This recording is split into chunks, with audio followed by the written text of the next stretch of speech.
Good afternoon. It is 4 p.m. here in South Korea. I am Arirang News, AI anchor, Ari. Officials from South Korea and the U.S. have discussed responses to a possible major provocation by North Korea around the time of the U.S. presidential election in November.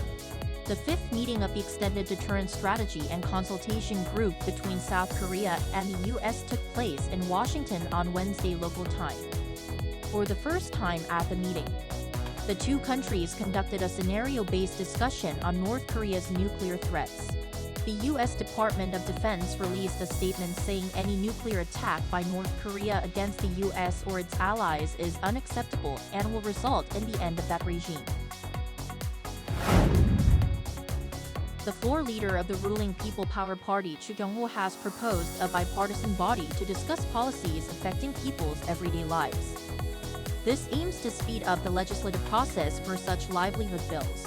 During a parliamentary address today, Choo suggested what he called a livelihood legislation fast track, where the ruling and opposition blocs collaborate to quickly approve agreed bills. He also highlighted the importance of healthcare reform and urged the medical students and doctors who have walked out of their posts to return and engage in further talks with the government. South Korea's economy, which saw a strong performance in the first quarter, saw a downturn in the second quarter of this year.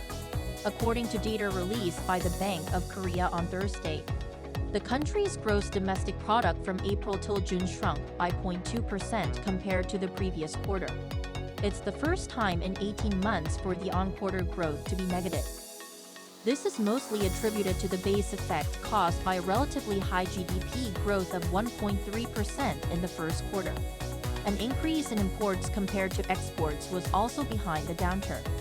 Meanwhile, the country's gross national income was up 0.9% on quarter as net factor income from the rest of the world decreased.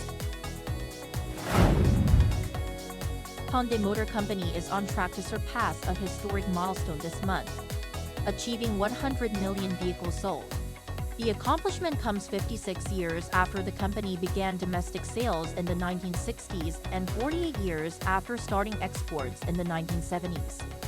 According to the company's yearly sales record and industry experts on Thursday, Hyundai reportedly needs to sell just 340,000 more vehicles to reach the milestone.